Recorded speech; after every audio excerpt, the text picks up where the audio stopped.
안녕하세요. 꿀벌 스토리입니다. 오늘은 두 번째로 이런 주제를 가지고 찾아왔습니다.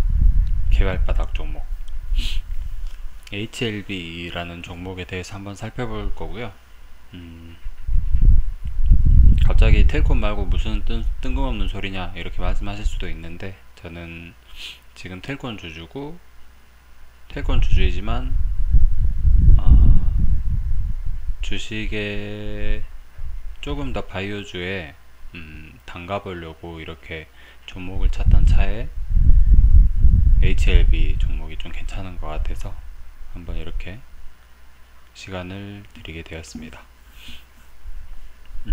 텔콘의 일부를 팔고 뭐 살 수도 있겠죠. 살 수도 있고, 또는 뭐 추가적으로 주식 투자 자금을 더 가져와서 이렇게 살 수도 있고, 그렇게 할 것 같아요. 대신에 저는 상당히 길게 보고 들어갈 거거든요.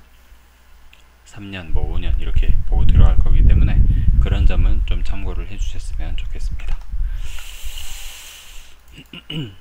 제가 이제 여기저기서 가져와서 이렇게 엑셀로 자료를 만들어 봤어요.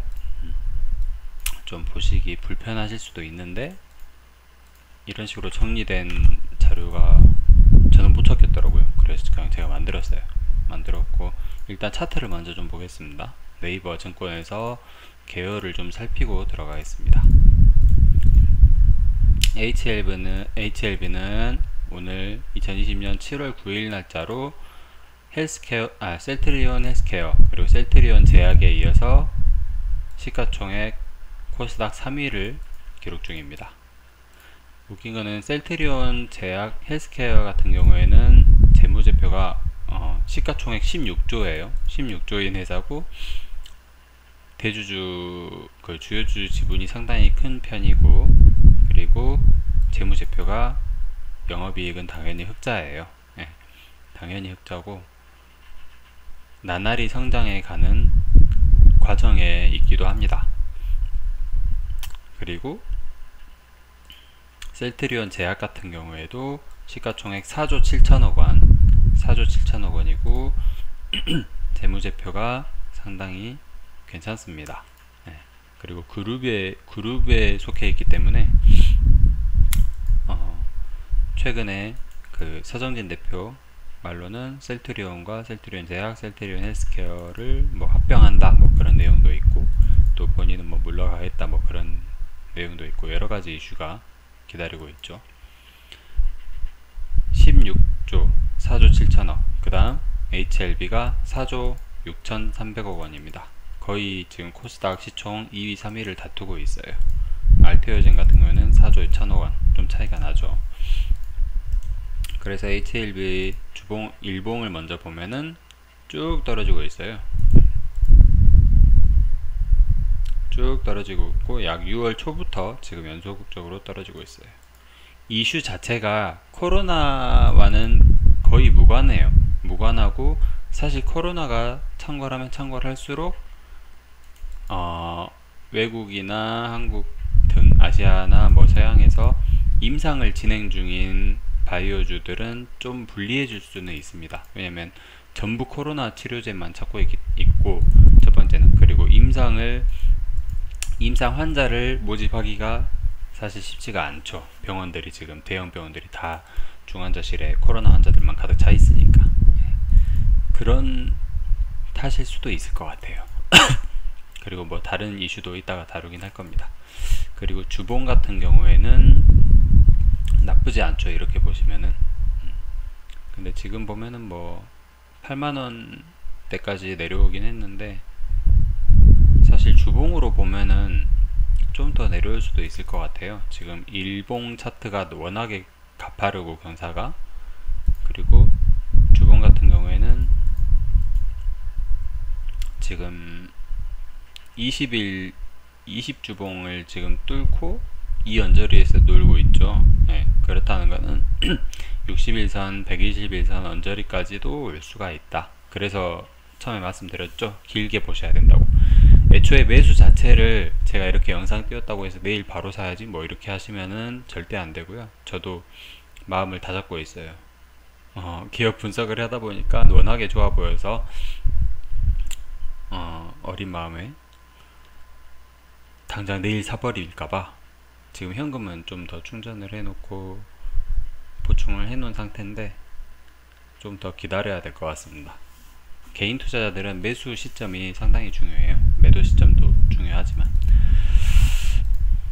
월봉은 뭐 요즘 바이오주들은 월봉은 크게 의미가 없습니다. 그래서 저 같은 경우는 주봉으로 보면 좀 더 기다릴만 하기 때문에 주봉을 보고 좀 기다릴 예정이에요. 제가 기억하는 이슈는 작년 여름에 제가 회사 사무실에서 근무하고 있는데 HLB가 하한가를 가더라고요. 그래서 거의 뭐 4분의 1 토막이 났습니다. 그래가지고 그 후로는 아예 안 보고 있었는데 어느 날 보니까 뭐 20만원짜리까지 갔다가 지금은 또 8만원짜리. 그래서 사실은 HLB가 어떤 회사인지 자세히 알아본 건 이번이 처음이에요. 오늘이 처음이에요. 네. 그런 점을 이해해 주시고 HLB에 어느 정도 저보다 얕은 지식이 있으신 분들도 있을 것 같아서 한번 이런 시간을 마련해 보겠습니다. 대표이사 이름은 진양곤 회장이고요.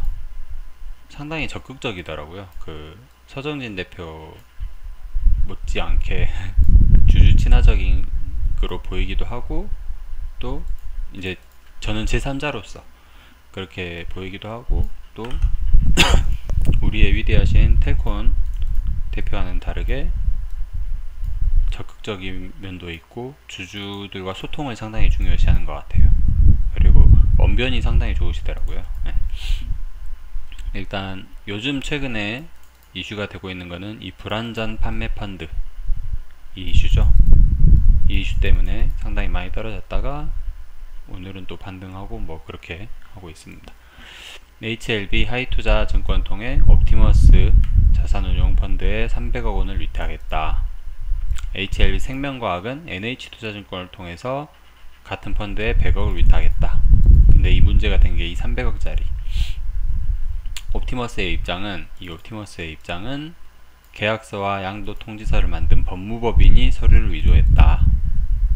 진양곤 회장의 말은 내가 사재를 출연해서라도 손실을 메꾼다 뭐 이렇게까지 말을 했는데 어쨌든 지금으로서는 옵티머스에다가 소송을 걸어둔 상태입니다.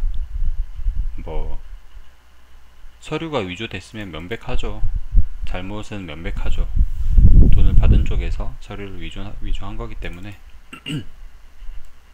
어떻게든 뭐 300억 다시 가져올 수 있을 걸로 저는 보여지고요.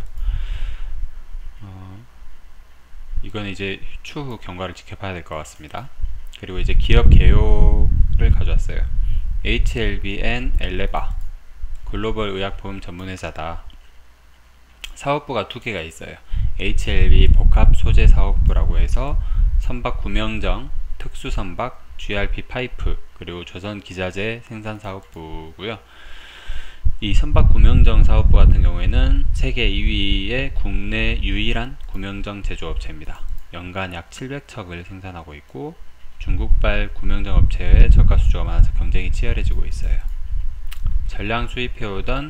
특이사항으로는 전량 수입해오던 드릴심용 구명, 해양 플랜트, 크루즈용 등 고부가가치 구명정의 국산화를 성공했다고 합니다. 주목할 만하죠, 이 정도면. 그리고 관계사를 먼저 볼게요.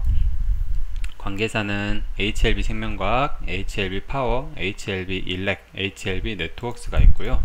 아마 뭐 이런 부분은 거의 HLB 계열사들을 위해서 이렇게 하는 어떤 그런 업체들 같아요. 예를 들면 뭐 전산이나 뭐 내부 인트라넷 그런 거 만드는 회사, 그리고 일렉 같은 경우에도 선박 뭐 그런 쪽이기 때문에 전기 관련된 어떤 자회사 그런 걸 가지고 있는 것 같고, 그 다음 현대요트, 바다중공업, LSK 바이오파마 등이 있습니다. 엘레바 이제 이건 관계사라 하긴 그렇고 아무튼 주요 회사하고 회사로 보면은 2019년 엘레바라는 회사가 있는데 2019년 10월 HLB와 합병을 했어요. 지분 100%를 HLB가 가져오면서 합병을 했고, 항암 신약을 개발하는 미국 회사입니다.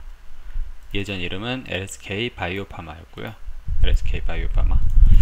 그리고 이게 이제 메인이죠. 사실은 리보세라닙. 이걸 합병을 함으로써 리보세라닙, 엘레바, HLB 이 공동관계, 이꼬르 관계가 형성되었습니다. 주요 주주로는 폴첸 박사가 있고요. 주요 인물로 폴첸 박사가 있고, 이분이 리보세라닙을 원천 개발했대요. 그리고 본인이 소유하고 있는 아드넨첸 랩스를 통해서 엘레바 지분을 12.5%를 보유하고 있었는데, 이번에 합병을 통해서 HLB의 실질적 주요 주주가 되었다고 합니다. 오늘 제가 열심히 만든 자료입니다. 한 2시간 동안 만들었어요.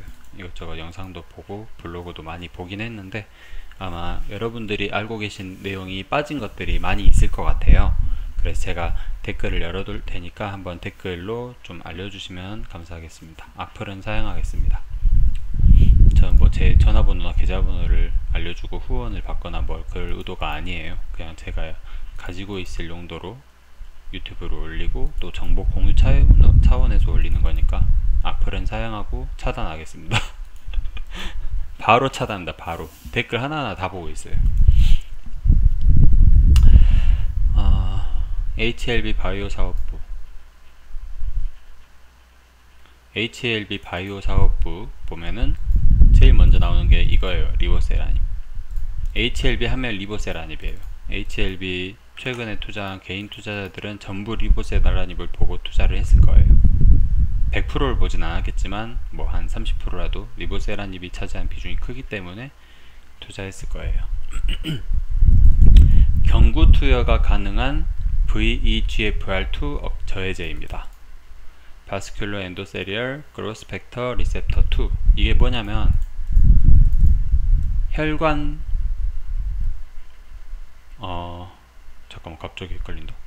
내피 혈관 내부의 성장 요소 리셉터, 그러니까 성장 요소의 어떤 그 수용체가 있어요. 수용체, 혈관 내피에 있는 수용체가 있는데 그거를 차단한대요. 우리 몸에 흐르는 혈관을 생각하면 이게 혈관이라고, 지금 이 칸이 혈관이라고 하면 여기에 이런 수용체들이 막 박혀 있어요. 그래서 얘네들이 영양소를 이렇게 먹는 거예요. 그러면 이 혈관이 잘 자라겠죠. 우리 암에서 보면은 암세포 같은 경우에는 제일 먼저 자기가 살아야 되니까 몸에 자기 주변에 혈관을 막 만들어요. 혈관을 막 만들어서 그 혈관을 통해서 몸에 그 영양을 막 빨아들여. 그래서 본인만 계속 커지는 거야. 무한하게 커진다고 들었어요. 그래서 이 암세포를 연구해서 인간의 영생을 도모할 수 있다. 뭐 영원한 세포 재생을 만들 수 있다. 뭐 그렇게 해서 관련 연구를 또 하고 있는 걸로 알고 있거든요. HLB가 아니라 어느 회사에서 그런 연구를 하고 있대요. 생명연장의 꿈을 암세포에서 얻기 위해서. 그 정도입니다. 그 암세포가 계속 번식을 해나가기 위해서는 혈관이 제일 중요해요. 근데 그 혈관 생성 인자를 방해한대요. 정확히는 혈관 성장 인자죠. 혈관 성장 인자 수용체 억제제. 비슷한 약물을 보면은 아바스틴과 사이람자가 있는데 어느 회사 건지까지 알아보려다가 시간이 너무 오래돼가지고 넘겼습니다. VEGF 알파 저해제고, 사이람자는 똑같은 VEGFR2 저해제입니다. 똑같죠? 근데 아바스틴 같은 경우에는 VEGF까지만 있어요. 그러니까 수용체가 아니라 그 인자 자체를 저해를 하는 거예요. 얘들은 이제 수용체, 이 수용체를 뭐 구멍을 막든지 해서 저해하는 거. 그렇게 하시면 될 것 같고, 이 판권이 중요하죠. 판권. HLB는 한국, 중국을 제외한 나머지 모든 지역의 판권을 보유하고 있다. 근데 보시면 아시겠지만 HLB가 판권을 그렇게 가지고 있으면 엄청나야 되는 거 아니냐 하는데 영업이익이 계속 흑자예요. 그 이유가 뭐냐? 그냥 미국 임상 3상을 진행 중이에요. 글로벌 임상 3상을. 이게 만약에 이제 통과가 되면 거의 뭐 시판은 바로 되겠죠. 중국에서는 지금 엄청나게 팔리고 있거든요. 2014년부터 지금 6년 7년째 엄청나게 팔리고 있어요. 글로벌 임상 3상을 종료했고 FDA에 NDA를 준비 중이다. NDA는 신약 허가 절차랍니다. 중국에서는 14년부터 말기 위암 환자에 대해 처방하고 있다. 그냥 입으로 먹으면 돼요. 만약에 입으로 못 먹으면 이렇게 그 나잘 튜브 꽂아서 코로 해서 이렇게 먹으면 돼요. 중국 항서제약에서 중국 판권을 가지고 있는데 1년에 3천억의 매출이 발생한대요. 이건 뭐 고정적인 거예요. 위암이 치료가 되지 않는 한은 고정적인 거예요. 간암에 대해서도 시판 허가를 신청했다. 그럼 뭐 2배는 아니더라도 뭐 중국이 위암이 많은지 간암이 많은지 모르겠지만 계속 확장돼 나간다는 거죠. 이게 혈관, 어떤 특정 암의 혈관 생성 인자를 방해하는 그런 약은 없어요. 존재할 수가 없어요. 그냥 모든 암세포 자체의 혈관 생성 인자 방해한다. 그 말은 부작용보다 실효성이 크다고 생각되는 모든 암에 적용이 가능하다고 생각될 수 있겠죠. 부작용이 뭐가 있을까요? 혈관 생성 인자를 저해하기 때문에 어린이나 뭐 임산부한테는 투약이 안 될 것 같고, 노약자 또는 진짜 말기 암 환자, 이 약의 부작용을 부작용 없는 약은 없으니까 부작용을 감수하면서까지 그 부작용보다 생명의 연장이 더 목표인 사람들, 그 사람들에 대해서 이 약이 투여될 수 있겠죠. 그 말은 약의 효과는 어느 정도 입증이 됐기 때문에 임상 3상은 당연히 그 결과가 좋을 가능성이 훨씬 크다, 이렇게 이해하시면 될 것 같아요. 대장암, 간암도 시판했고 위암, 간암, 그리고 대장암, 폐암 등 다양한 암종에 대해서 300건 이상의 임상시험이 수행되고 있다. 이거 이제 한 가지 암종에 대해서 임상시험을 할 때마다 1000억 원씩 든다고 가정을 하시면은, 이 항서제약 같은 경우에는 아시아의 1위 업체라고 하더라고요. 근데 그러기 때문에 돈이 많기 때문에 이제 가능한 거고, HLB 같은 경우에는 뭐 한 2-3가지, 그 중에 이제 항서제약에서 이미 수행한 임상시험 결과를 가지고 시판을 이렇게 준비하고 임상시험을 다시 한번 하고 있다. 미국에서 하고 있다. 그렇게 이해하라고 하더라고요. 간암 1차 치료제인 캄렐리주맙과 병용 임상하여 글로벌 임상 3상을 진행 중이다. 이거는 이제 3차 치료제로 거의 했었는데, 1차, 2차, 3차가 있으면 3차 치료제에 대한 임상을 했었는데, 간암 1차 치료제인 캄렐리주맙이랑 병용 임상 같이 이렇게 투여해서 효과가 더 좋다. 그만큼 부작용에 대한 자신이 있다는 거죠. 부작용이 적다는 거에 대한. 글로벌 3상을 진행 중이다. 이러면 뭐 효과성은 당연히 효과가 더 좋아지겠죠. 예. 근데 진짜 막 갑자기 투여했는데 갑자기 급속히 나빠져. 그러면은 뭐 병용임상은 안 되는 거고. 중국 내 병용임상 이상 종료 단계인 약물이 8개가 있는데, 그 중에 하나가 미국 FDA 글로벌 3상을 직행했다. 패스트 트랙 얘기하는 것 같아요. 세포암 치료제다. HLB의 목표는 그런 패스트 트랙의 가능성을 제로로 놓고 내년 위암 치료제를 시작으로 향후 5년간 5개의 항암제를 출시하는 거다. 이게 2019년도에 진양곤 회장이 한 말이에요. 방송에 나와서 한 말이에요. 그러니까 올해 정도에 위암 치료제를 시작한다는 거죠.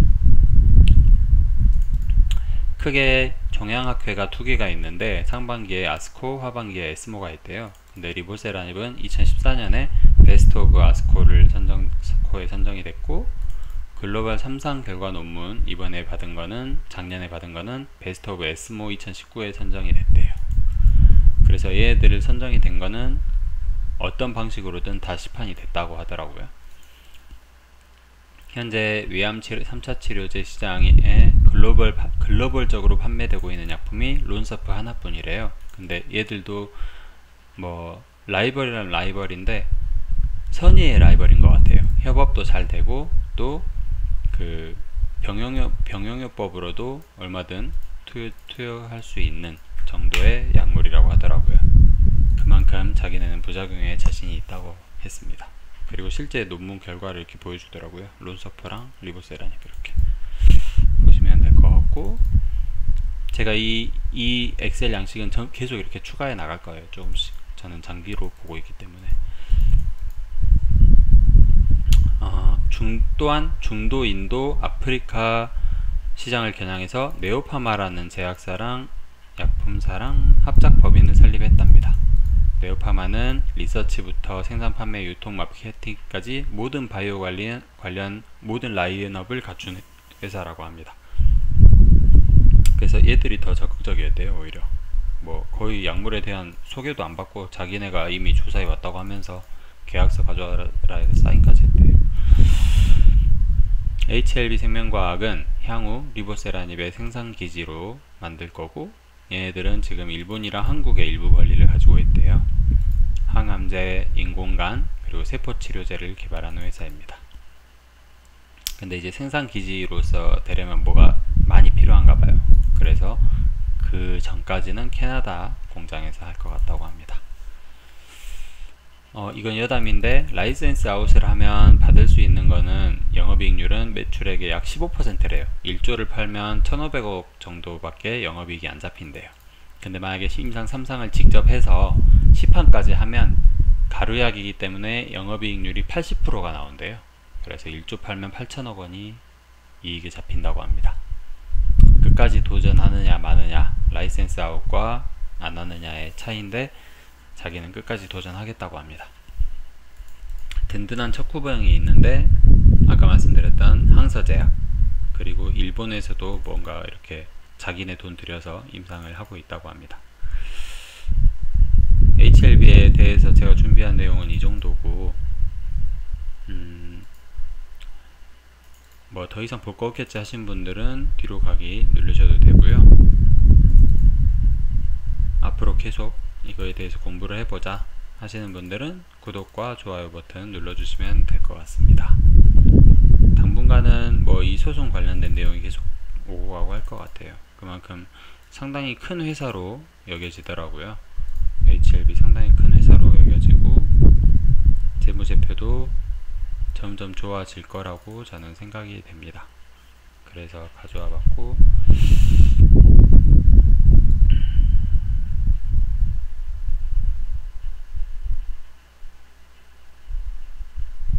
제 유튜브 구독하신 분들은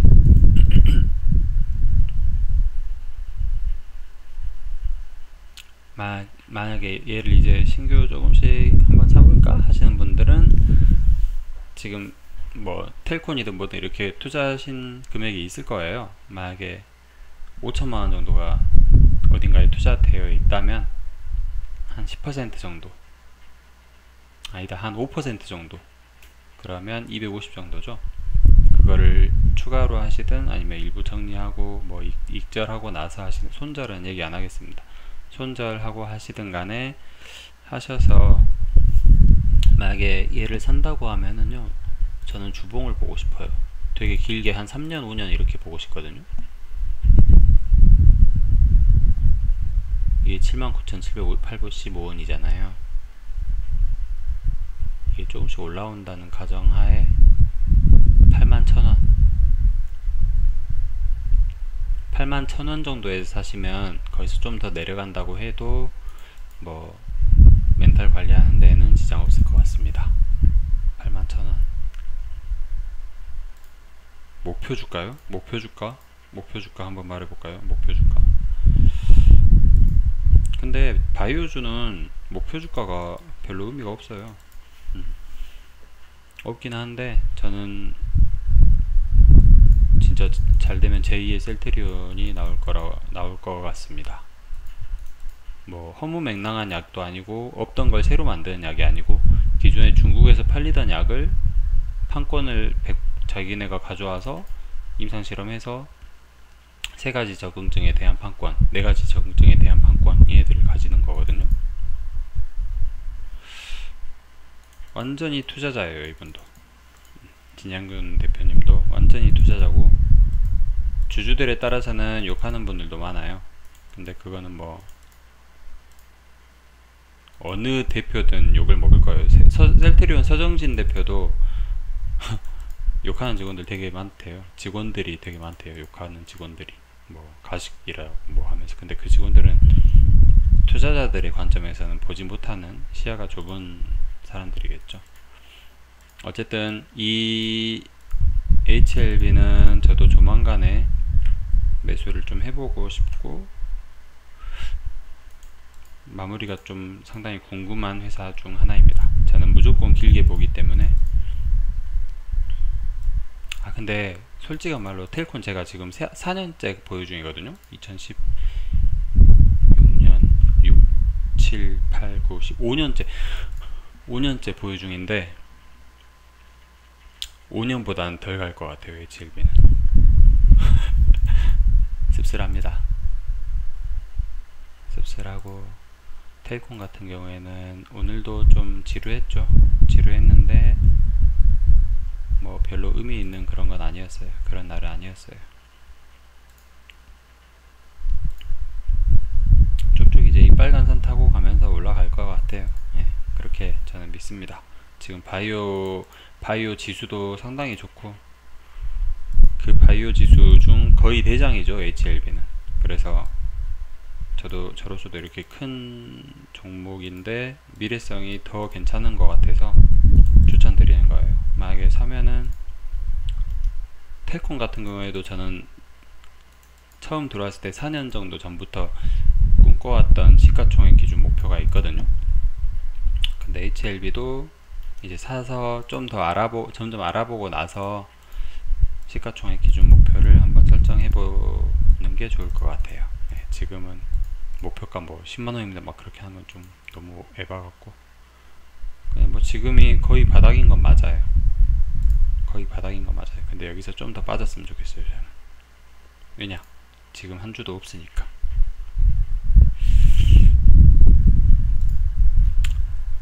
그렇게 해서 개발바닥 종목 HLB를 살펴보는 시간이었고요. 두 번째 시간이에요. 사실은 이게 첫 번째 시간은 제가 그때 보신 분들도 계시겠지만 이거 추천했었죠. 이거 쿠쿠홈시스 맞나?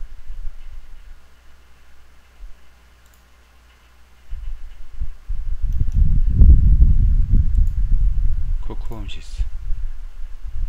네, 이거 괜찮다고 하면서 추천을 드렸던 것 같아요. 근데 아직 저는 이거는 쿠쿠홈시스는 안 샀고 HLB 좀 괜찮아 보여서 이렇게 말씀드렸습니다. 다음에도 괜찮은 종목 보이면은 말씀드리겠습니다. 끝까지 봐주셔서 감사합니다.